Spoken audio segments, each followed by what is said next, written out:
La esencia de la crisis. Yo diría que hay una ruptura entre el país y el grupo dirigente, y que esa ruptura priva de legitimidad al actual gobierno. Yo diría que la esencia de la crisis radica allí. El país ya no se siente representado por la gente que lo gobierna. El país siente que este gobierno y que toda la estructura política es un cuerpo extraño en su organismo. ¿Tú crees que Pérez no puede sacar al país de la crisis? No, en absoluto. Más aún, la permanencia de él cada día ahonda y profundiza más la crisis. ¿En qué sentido?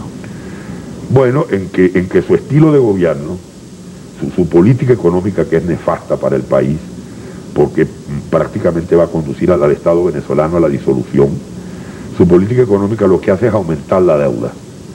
Yo estaba hablando con economistas estudiosos de la materia y piensan que cuando este señor entregue, al fin del periodo, la deuda del país va a estar más arriba de los 46.000 millones de dólares, lo cual es algo espantoso, pues, porque es amarrar a dos generaciones de venezolanos, a nuestros hijos, a nuestros nietos y eventualmente a nuestros bisnietos.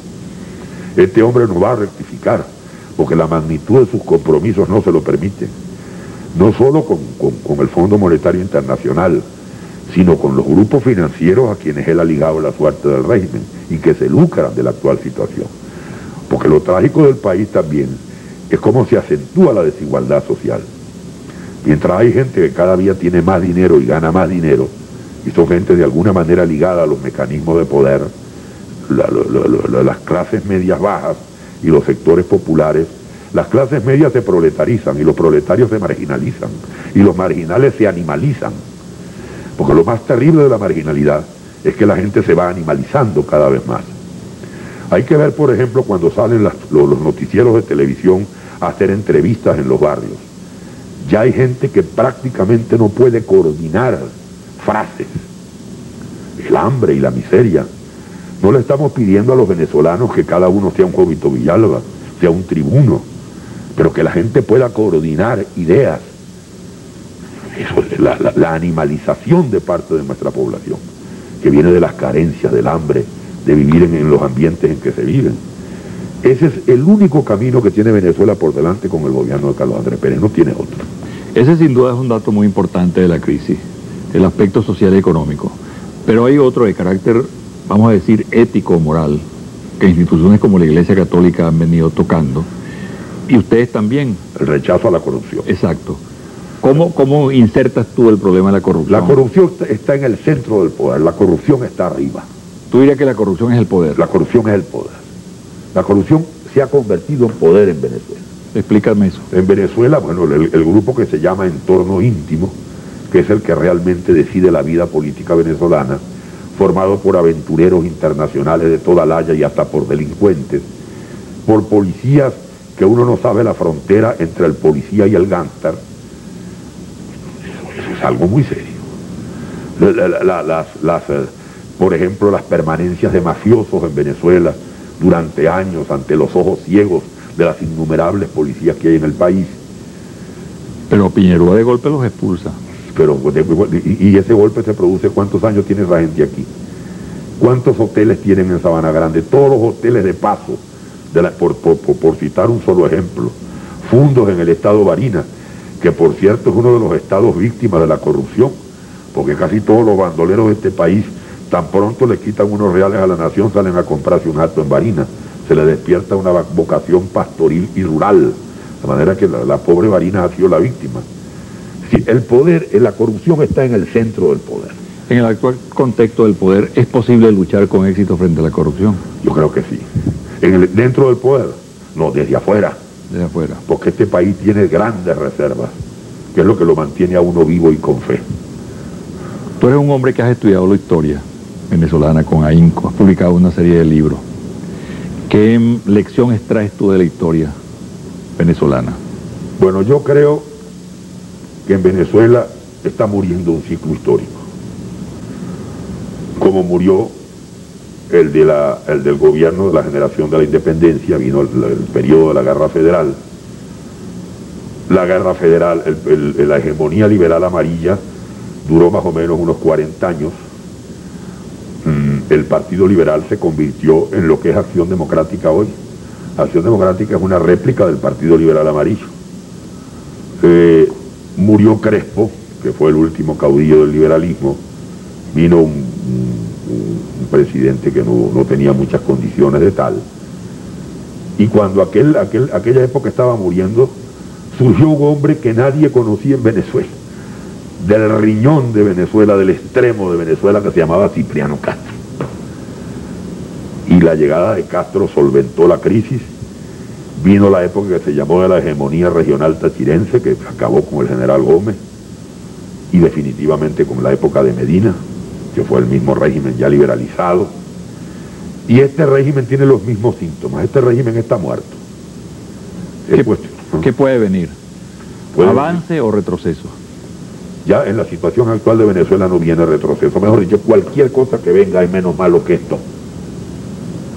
Y yo no creo que la mentalidad de la generación venezolana actual, con capacidad dirigente, ni en el plano civil ni en el plano militar, sea una mentalidad retrógrada. Pero al país se le amenaza con el coco de la dictadura. Bueno, porque cada quien se defiende como puede. Ellos le están planteando al país que sin ellos lo que hay es dictadura. ¿Por qué va a ser así? Eso necesariamente no tiene por qué ser así. ¿Tú no crees que la dictadura es una fatalidad? No la creo. No la creo. Pueda que en una situación de emergencia un gobierno fuerte, por un corto plazo, mientras se normaliza un país, pero eso no es una dictadura en el sentido en que nosotros entendemos la palabra dictadura, un régimen de terrorismo, de menosprecio a la dignidad humana, de saqueo del país. Eso es muy difícil que se repita en Venezuela. ¿A qué otro momento se te parece este que estamos viviendo? A mí se me parece fundamentalmente al de la caída del liberalismo amarillo, sinceramente. Es al que más se me parece, sobre todo por la corrupción, por el relajo y por la carencia de liderazgo.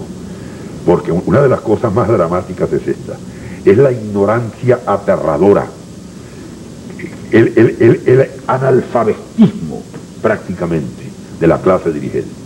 Y lo más triste, en el caso de Acción Democrática, y no hay generaciones de relevo, los más jóvenes son más brutos y más ladrones que los viejos. Si quieren Copay, la situación está un poco más alineada, hay un poco de más gente culta. Pero el caso de Acción Democrática es patético. Patético. ¿Por qué? Porque ahí tienes tú el estado, el bajo nivel cultural de la mayoría de los líderes. Ese Congreso lo que da es tristeza ya. Esas legislaturas de los estados, que son bandas de delincuentes, enemigos además del idioma castellano, le tienen una guerra a muerte al pobre Cervantes. No respetan ni los 500 años del descubrimiento, del encuentro, como se llame. Bárbaro, es una barbarie. Y de Venezuela, sobre Venezuela ha caído una capa viscosa, como un légamo, como un limo de barbarie y de mediocridad. Y eso el país no lo puede seguir tolerando más. ¿Tú crees que el país tiene reservas para enfrentarse? En primer lugar, hay algo que es ostensible, que es el divorcio de la inteligencia venezolana del actual estatus político. Basta comparar las cifras intelectuales del país en todos los órdenes de la actividad intelectual con lo que tienen los partidos y con lo que tienen en el Congreso, y con lo que tienen en la legislatura y con lo que tienen en los consejos municipales. Eso es un divorcio absoluto. Y luego, en medio de todos nuestros problemas, en Venezuela nosotros tenemos una clase media culta, ilustrada, que lee, que viaja, que compara, y hay mucho hombre honorable que tiene una actitud frontal frente a esta situación. De tal manera que yo sí creo en la reserva del país. Tú has luchado siempre y te mantienes luchando. ¿Qué te mueve a seguir luchando a ti? Bueno, ¿Qué vivencia así personal, íntima? En primer lugar, yo siento que la vida tiene que ser servicio. En segundo lugar, yo siento que el deber con la patria no se extingue jamás. Para mí la patria es una pasión. La patria es un mandato, es una agonía constante. Y yo siento, sobre todo lo he sentido esta vez con más fuerza, que a mí me quieren quitar mi patria, que mi patria me la van a acabar. Y yo no estoy dispuesto